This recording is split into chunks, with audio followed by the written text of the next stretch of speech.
Hi, and welcome to episode 39 of Peace Matters, a podcast on contemporary geopolitics and international relations. My name is George Lyoka. I'm the project assistant at the International Institute for Peace.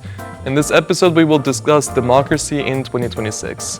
What does democracy mean nowadays, especially amidst the rise of geopolitical tensions across the globe and ongoing political polarization? Is democracy even a conversation on the table amongst the general public, and how can that trust be rebuilt? This and more will be discussed in this episode. I'll be having this conversation with a very special guest. She is Tamara Kamatovic. She is a lecturer at the Yehuda Elkana Center at the Central European University. Thank you.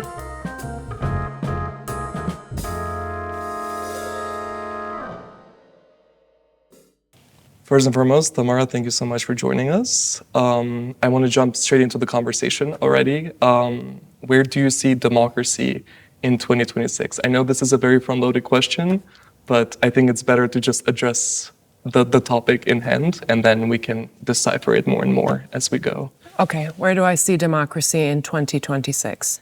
I wanted to start with first principles. So when we talk about democracy, what are we talking about? And I think that there are 5 models that we can refer to when we think about what different conceptions of democracy exist. So the one that is most widespread is the idea of electoral democracy. So this is the representation, rule by representation, and the capacity of the majority to be able to decide democratically on a leader. And that is the one that I think you're referring to when you asked me that question. But the 4 others are even more interesting. So the second definition of democracy would be deliberative democracy. And deliberative democracy is about process. So how can we shape democratically decisions together? And how do we do it in a context of reasonable discourse? Making sure that my opinion, my ideas are heard by you, but that we are able to develop together something, okay? Then the other definition of democracy would be egalitarian democracy. So this is the principle that we are all equal in some ways before the law or before the systems that we choose to represent us. So that's 1, 2, 3. Then, now I'm blanking on the other 2, but those are a couple of ideas. I'm just going to throw those 3 out there. Some models for thinking about what democracy is and how we can approach this issue of where it is in 2026. So to your question, I think that electoral democracy, so the ability to choose democratically and through a majority vote a leader, if we're looking at countries like the United States, if we're looking at the Western world where democratic erosion is being reported on the most and where backsliding is in some ways ringing more alarm bells because it represents a shift, I think that that's been at threat or in danger for a while now. So there are not many people who vote. Let's take the United States as an example. Really under half of the population, I want to say about 30%, if you're lucky, turns out for a major presidential election. And one of the reasons why Donald Trump won in 2024 was because of really low voter turnout. So if we don't have a kind of, not just an enthusiasm, but the habits and the practices of electing the leaders that represent us, if those connections are being eroded, then we have a major problem. So I don't think this is an issue that, is new, but what is new in 2026, and I think another way to answer your question that gets to these different models of democracy that I was referring to is that it's not just democracy which is at threat as a political system, but public trust is a serious issue. And the reason why I think we're experiencing so much whiplash right now is because this model of homogeneous, let's say, information, I'm thinking about the way in which our media communicates the news to us, that homogenous model is imperiled by new media and by new developments that we haven't quite adjusted to yet. And there's a lot to unpack there, but something that I would like to first address, and I've read about this as of late. I think an article that I read just recently said something along the lines of most voters, specifically in the US, but even overall, vote depending on supermarket politics rather than actual policies that would kind of cater towards people's rights and sort of how they live their lives. And I think that goes to the lack of enthusiasm, as you mentioned, of people not necessarily voting. I can say that even from my own background, as someone coming from the Western Balkans, people tend to think, well, regardless of the electoral outcome, we still have the same amount of food on our table, if not less, even regardless of the opposing sides. So the public trust is definitely a serious issue, but it's been that for a long time. I think what has changed is exactly what you mentioned, which is we have way more sources of information now, and we can get to be selective. I think for a long time we had the media outlets which were fixed. We had the television, we had the newsletter, whereas now you can pick and choose and sort of make up your own mind depending on the information that is specifically catered towards you. And I think that's, I just wanted to add to that, but what would you say trust means in 2026? So now we said the democracy, we said the different models, and I also want to jump a bit into the different models as well, but I want to first kind of understand what trust means. What do people need trust for? I remembered a fourth, and the fifth will come to me probably by the end of our conversation, but it speaks to your question. The fourth model that I forgot to mention was participatory democracy. So this is the idea that we can all participate equally within a democratic system or when it comes to making collective decisions. And I think erosion of trust has something to do with, on the one hand, the way that our media ecosystems work right now. The fact that we have really not socially adjusted to generation of things like fake news. Obviously with the rise of generative artificial intelligence, we have even more issues with the way in which information is not just being communicated, but generated.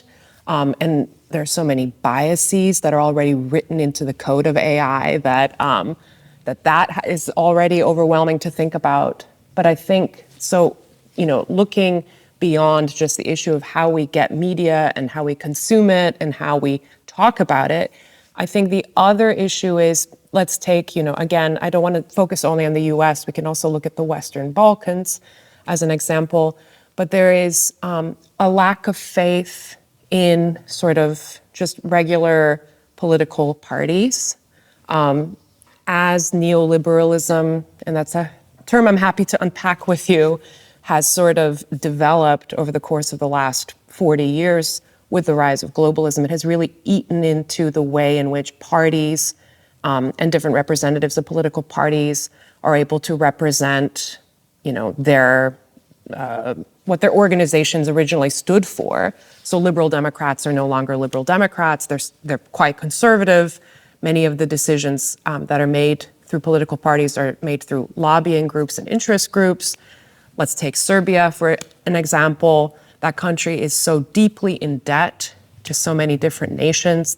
I believe there's an economist here in Vienna that I like very much, Branimir Jovanovic, who has written and commented publicly about the fact that there are no longer national companies, based out of Serbia, like you did have in Yugoslavia. You have many foreign-owned companies. All of this generates massive debt, which makes the political leaders of those systems slaves to not just other nations, but also multinational corporations and things like that. So they're no longer representing even what their parties stood for. And people aren't, I think that one of the deceptive lies that we have about why democracy doesn't work is that we say, people don't want democracy. I have a good example for this later. there's this general impression that people are too stupid to actually rule themselves. That this egalitarian idea about democracy that I referenced, that we are all equal. If we take that idea to its most extreme, ends, there's a French philosopher who's written about this in a book called The Hatred of Democracy, Jacques Rancière. He says, the principle of radical democracy or egalitarian democracy says that anybody can rule. It's like throwing the dice. Anyone can rule. It doesn't matter whether my family has money, it doesn't matter how educated I am, it doesn't matter that I went to the right schools or that I have, worked in this profession, anybody can rule. And there's this idea, well, people aren't responsible enough to actually rule themselves. And we don't want that kind of radical egalitarianism because it interferes with the way in which, we think about authority and who represents authority in our society. So I don't think that's true, though. I don't think that it's the people aren't capable. I think people very much see the failure of these political parties to represent them. And the erosion of trust, it sort of results in something like cynicism and lack of participation. Mm-hmm. So that's where that model of participatory democracy withers away. And it happens, at the national level, it can happen at the community level, it can happen in your workplace. One other thing that I want to mention that is very important, that is not often discussed in the context of democratic erosion, is that maybe we live in a democratic nation, okay? Maybe we live in a small, ethnically homogenous democratic nation like Finland, yeah. And things were working pretty well in terms of our elections, et cetera. But maybe we work for a company that is very hierarchical and our boss is authoritarian. So the majority of our lives are spent in workplaces that are not democratic. These are things that kind of interfere with our belief in ourselves to participate. And I think that is sort of what causes erosion of trust. So as the parties become less and less representative of what they should stand for, and you have a person like Donald Trump who's representing now the Republican Party, there's no way in which I could say that Donald Trump stands for in some ways he does, but in many ways he doesn't represent the grand old party, the GOP. Mm-hmm. But people will vote for him regardless. Many won't because they won't understand anymore the coherence between who is this representative and what party, what are the party interests that he's representing. So that was a very long-winded answer, I think, but my point is that I think beyond just media and media ecosystems, erosion of trust comes from the fact that these parties are no longer actually representing whatever their organizations might have stood for in the past. But I think also something to be mentioned here, especially when it comes to Trump, I think people would rather have authenticity, even regardless of the policies themselves. They see him as sort of a symbol of someone who's genuine. Right. He might be problematic, but he owns it, right, rather than other leaders across the world. Specifically, when we're talking about Europe, you see these leaders speak of democratic values and democracy, and they become abstract. And I really appreciated that you mentioned the models in the beginning, because it already just shows that there is, academia surrounding and debate surrounding democracy overall, but it's supposed to be implemented. And I think people are kind of just seeing that regardless if it's being implemented thoroughly or not, the outcome is the same. So what do they like best? Honesty, sincerity. Mm-hmm. So I also feel like, he doesn't have the GOP's interests at hand, for sure, and he doesn't have the typical American aspirations, if you will. But what he does have is his policies speak to his character. Right. And I think maybe that's also the disconnect that voters might have with current politicians. You think of what's currently happening, or rather what already happened in Nepal. Or the protests in Bangladesh that are happening at the moment, the protests in Iran that are ongoing as well, the protests in Serbia too. You already see that people have already deciphered their respective regimes and their respective governance, and they want a change. Now, all of this leads to sort of a question to you, which would be, what's the change? Democracy already seems very, it's an ideal for sure. It's an idea, but it also feels like it's a goal. But now I think people would like a change. But what is the change that they're demanding? I think authenticity is an interesting concept, by the way. It has come back into our sort of public discourse with the rise of Donald Trump specifically, but I think I think it has something to do with media again and social media, because we are asked to authenticate whether the things that we are seeing are real or not. And so authenticity has become valued in a way that it wasn't when I was growing up, for example. So I grew up in the US. The first president that I really have on my radar, like someone I really remembered, is Bill Clinton, and then it was George W. Bush. Let's just say that like in the era, in the 90s, people liked Bill Clinton for being kind of down to earth and somebody who was able to talk to just about anybody in a relatable way. But I don't remember people talking about his authenticity. I mean, in a way, good politicians weren't authentic. They were able to talk to people, and that's a different. That's a shift. Good public speakers, Good public speakers. Diplomatic. Yeah, and also, I mean, especially with Bill Clinton, and to this day, I mean, Bill Clinton has a lot of problems, but Bill Clinton is somebody who can read his audience, and that's very, very important. I mean, Donald Trump, in a way, has created an audience and is able to speak to them.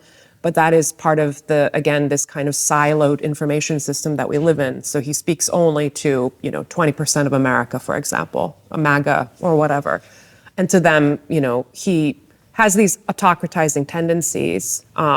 He is, in many ways, a kind of pastiche of different types of authoritarian leadership. What he has that makes him distinctive in the U.S. context is this, this image of being able to cut deals and, cut to the chase and do business with anybody. I think it's a 19th century idea, actually. I think we're kind of right now, 2026 is like 1930s Herbert Hoover or something like that. But, sorry, I got distracted on authenticity. So the question was about thinking globally about democracy. Can you repeat just the final? And sort of what change do people really want in democracy? When they think of democracy, what would they like to add to it that is already not there? So you said two really interesting things. I was just reminded. So you said democracy is a goal. It's an ideal. And I had highlighted that with this idea of participatory democracy and deliberative democracy, we have to think about democracy as a process. And it's not actually, democratic governance is not very easy. It requires clearly faith in the processes that they should work, deliberative processes. We should be able to collectively make decisions together. There should be some system that allows for that to happen. And I think many people, when you talk about Bangladesh or Iran or Serbia, I think what's happened is, and there have been books on this. There was something written by Vincent Bevins about the rise of mass protests as a kind of, let's say, epochal signature. I mean, it's happening all around the world. People are going out onto the streets. I'll just use Serbia because I know this case quite well. Last year, just about a year ago, March 15th, there's an estimate of about, I think the lower end is about 300,000 people, but the upper end is about 800,000. People marched on the streets of Belgrade demanding change. It's great that there's so many people who want change. And, in a country like Serbia, the worst thing that can happen is that you get beaten up by the thugs who are part of the police corps, that you are intimidated by hooligans. In Iran, clearly, this has deadly consequences for the people who have the courage to turn out. But the problem is when you can't funnel that activity from the streets into some kind of party building.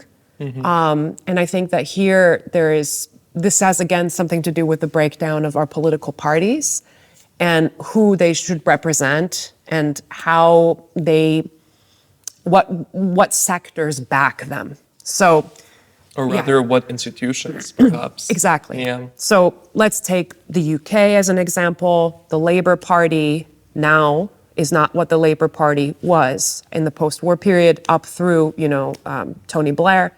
The Labour Party used to represent the interests of the working class, and that meant that they had union backing and that was powerful backing. So they had powerful interests that were able to kind of feedback, between the people that the Labour Party represents and the class that they're supposed to represent. When these parties, when the Liberal Democrats are no longer Liberal Democrats, when the Labour Party is, as bad as the Tories, you have a political system that isn't balanced. And I think the attempt has been, you have this Podemos party in Spain, for example, that came out of mass protests. But the idea is we have to it's the people versus the state. There's an increasing sort of polarity between the people and the state. And the people aren't able to they don't have the proper representation. They don't have the proper political representation. So I might be, extremely enthusiastic about the turnout, in Serbia, the number of people who have gone out on the streets to challenge autocratic rule. Mm-hmm. But at the end of the day, I'm asking myself, what will we do with all of that? How will that be channeled into the right institutions? How can these people get the right resources? How can they be heard properly in that media ecosystem? And I think it's very, very difficult. So, how would you do it if you were, a rising voice in a protest? How would you make sure that the response actually gets a seat at the table? I mean, you need to find many different groups that you can speak to. So, for example, you need to have the security forces on your side. You need to have people within these different sectors in your side. You can't represent one class interest or one group of people. You can't be the urban elite versus the rural population. And I think many of these protest movements that we're seeing, Bangladesh, Serbia, a lot of them are sort of student-led, youth-led, mm-hmm. with a real goal of kind of bringing in different groups, and they're quite inclusive in that way. But they run up against obstacles when they come to these kind of institutional, so the police, the military, and then, of course, the labor unions. All of these different institutions have been undermined, and the people who work for them are not free to sort of participate in these types of movements or to form these back channels that you need. So I think there's this institutional breakdown that I'm kind of pointing at, where I think hegemony, like in the sort of Gramscian sense, what we need is proper representation and power that is being developed in a broad way, not just through charismatic leaders, but through thoughtful, collective decision-making and deliberative processes. And it takes a lot of time to do that. I really appreciate the mention on charismatic leaders, because the whole time as you were talking about having the interest of a multitude of groups of communities or people, rather, I was thinking of Zoran Mamdani and how he managed to actually, not only have the youth vote, but he also got a lot of elite backing, which were based in New York City. So that kind of already shows that people want someone that is like them and yet has the interests of these oligarchs. On the other hand, Mamdani also had a recent visit, I think yesterday, rather, at the Trump office, where he also sort of had a housing policy recommendations, and Trump apparently was very happy with the results. So that already just shows that these people that are, elected, if you will, by the common folk, still need to understand how to speak to the elites.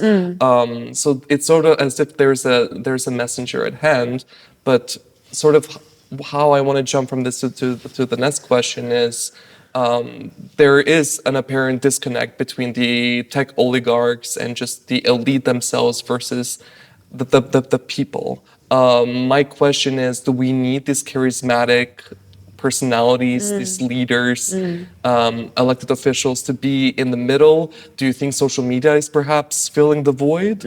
Or do you think it's actually causing a further shift?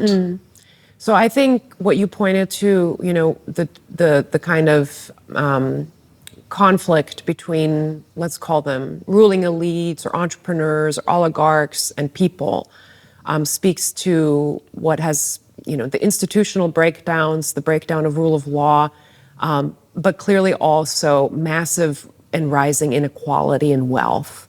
And that has to do with taxation and all of that. I mean, the Panama Papers, this is something that I never get tired of saying. The Panama Papers came out a couple of years ago and revealed to the entire world how much fraud was happening on a global, basis. And we all read it and said, yeah, that's really bad, and then completely forgot about it. Something has to be done about this massive inequality in wealth. I mean, there's a reason why people have started talking about this phase of capitalism as a kind of neo-feudalism. I don't fully agree, but this is one of the reasons why conditions are worsening. It's because people are also getting poorer, and they have less resources with which they can protect themselves. They don't own their homes anymore. BlackRock in the U.S. has bought up most, many different homes, and is at the rental, the era of just renting is going to come back. Anyway, that happens. That's not new. That is just kind of the end of the post-war dream, and the boomer era is coming to an end. And I think that people are having a hard time grappling with that. But the question about whether we need a charismatic middleman in order to kind of negotiate between, I don't know, someone like Sam Altman and someone poor in California.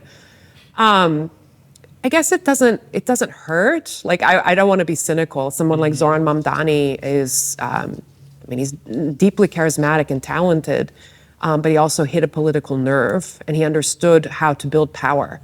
And he did build power in New York through the Democratic Socialists of America, originally. I have some friends who are part of that organization.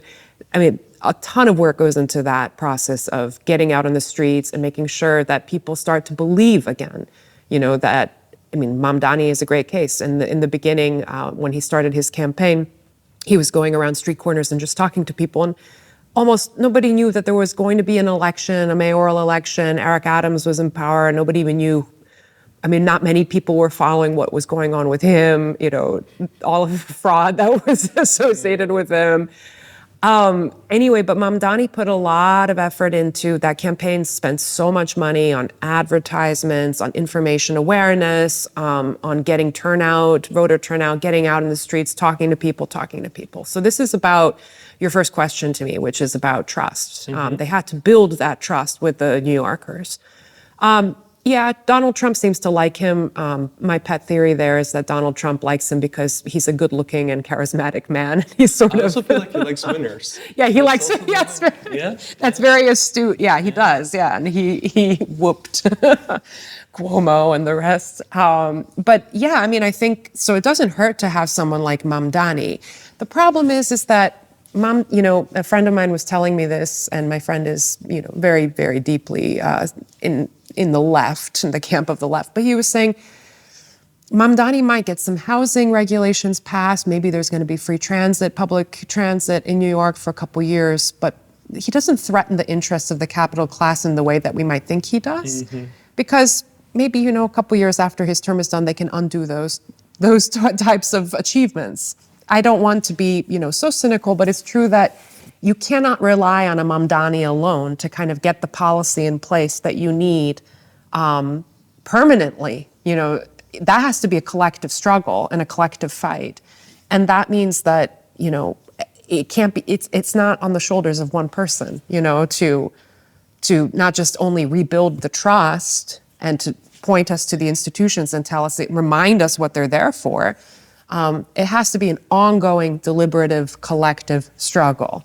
So that would be the way I would answer that. And I also mentioned social media, perhaps sort of facilitating the connect between the elites versus the voters themselves. And sort of my question is, how is social media affecting democracy overall, in your opinion? And also in there, I would like to hear your perspective on AI, of course, but also on algorithm itself. Yeah. As I was saying in the very beginning of this episode, it feels to me as if everybody is seeing the content that they like and the content that they agree with. Yeah. We're not longer being challenged anymore. Yeah. Therefore, going back to the question itself, how is democracy thus being affected? Yeah. I think it's not just that we're siloed, like that we're in these bubbles. I think that basically there's a guy who writes about this, Ed Citron. He has a really great blog on technology. The internet is no longer user friendly in any way. Like it is degenerated. So I mean, the more that these algorithms are used to push, to push information on us. They gather our data, they discover our preferences. Before I had my daughter, I was getting like advertisements for diapers and things like that. So my emails are being read. I mean, it's in the enormous wealth of data is being used to generate advertising content for us, to the point where the internet is now a kind of like hellscape of advertising that we can no longer just ask a question and get an answer. AI has imposed itself into Google, partly because it wasn't making enough profit. Like people were not visiting ChatGPT, the OpenAI website, on their own, and so their services got pushed, through Google. This should ring lots of alarm bells about their entire business strategy, but the internet is a deeply unfriendly place, and it's not it's the way in which we interface now with the world increasingly, without being attentive to the different ways in which our information is being taken from us to sell us a product. And so I think that it's not just that we're reading what we want. It's not just that I identify as, this, and now I'm within this bubble. It is that all of the data that I input is being processed in order to sell me something. So we are moving from, when I talk about a deliberative democracy, or when I think about, proponents of that kind of a model, the idea is that we live in a kind of open, free society, exchange of ideas, rationalism. I mean, the internet is a deeply irrational place, and the information that we are processing with the rise of generative AI particularly is no longer based on rational principles. It is statistical principles. So think about it like the big dataization of the world, like for the interests of capitalism to sell us shit. Sorry. But how does it does it defy international law? I'm actually very curious about this. Like, it does sound AI, Yeah. or rather the processing of our private data. Yeah. Is it against international law? Is it not mentioned? Like, how is it being practiced? Well, I mean, the EU AI Act, one of the biggest issues with AI has to do with property, and data, like violations. So intellectual property, the violations of that. This is, artists are having their, when you generate new music on AI, you'll find somebody's voice in there that has been given without consent. I mean, generative AI is, I think, the best way that I try to explain this to my students, because we talk about it a lot where I work with education, is you have to think about, it's not about, it is the anti-enlightenment. and I'm not the first person to say this, actually. I was going to give you credit. No, don't, please. Actually, I'm going to tell you who it was. The former Henry Kissinger, who was deceased. He came out with an article before he died with a team of people, and he made this analogy between the Enlightenment, so the proliferation of information, empiricism, the idea like the scientific experiment, we go out, we collect data, we analyze it, we come up with theories, all of this, he said, is the exact opposite is happening with artificial intelligence. So what you have is just scraping data and then generating statistical probabilities. So I see that this sentence, these two words occur next to each other very often. I can start to generate statistically, the more data I have, the more inputs I have, the more I can generate with statistical accuracy something that approaches the truth. But it has nothing to do with like what we think about from the perspective of, rational thinking, Enlightenment thinking as truth. We think that there is data or information or there are observable facts in the world, and we process them and we develop theories from that. It's kind of the opposite. So that's why, that's one of the things I tell my students is like, you cannot use AI as Google in that sense, because it's not just about retrieving information, it's just about statistically generating plausible or semi-plausible statements that may or may not be true. And to pinpoint something that you just said now, and also going back to what you said in the beginning, I want to combine both ideas at once as a very last question. You said something along the lines of people no longer want rational principles, rather not people, but oligarchs no longer want rational principles, but they want statistical principles. Yeah. And at the same time, you also said in the very beginning that it seems as if there's a debate going on that people don't want democracy. Yeah. Would you say that people want success, regardless of... Success? Success, yeah, like welfare, livelihood, right. A house, a roof under their heads, food on their plate, rather than democracy overall? Is democracy doomed? Well, I'm going to answer that a little bit oddly, because I'm going to say that what we should really be paying attention to are the many very powerful oligarch voices, elite voices out there who are explicitly anti-democratic. So there is more and more of a market for ideas that are not just anti-democratic, deeply racist, misogynistic, etc. So a person like Elon Musk, and the kind of community that he moves within, so-called transhumanists. These are people who truly believe in superiority of one group of people over another, and they use it to defend ideas of underclasses, of segregation of different classes. I mean, I won't go into it, but it goes into the direction of eugenics. This is something that I think is incredibly alarming when we think about it in connection with the enormous amount of wealth and power that people like this have. I think that most people do want a roof over their heads and food on their plates, stability. Most people seek stability. But at the same time, I don't think that that is enough for a fulfilling life. I think people need more than that. And it's not just that they need to believe in a revolution or have hope, for change, but they need to be heard and they need to feel as though they are part of a community. And that's why when I went through the models, this principle of egalitarian democracy, of participatory democracy, deliberative democracy, these are all really hard things to do, but they're worth doing. And we have to be very clear-eyed about who our enemy is. And I think that those are the anti-democratic voices who are increasingly a part of the elite.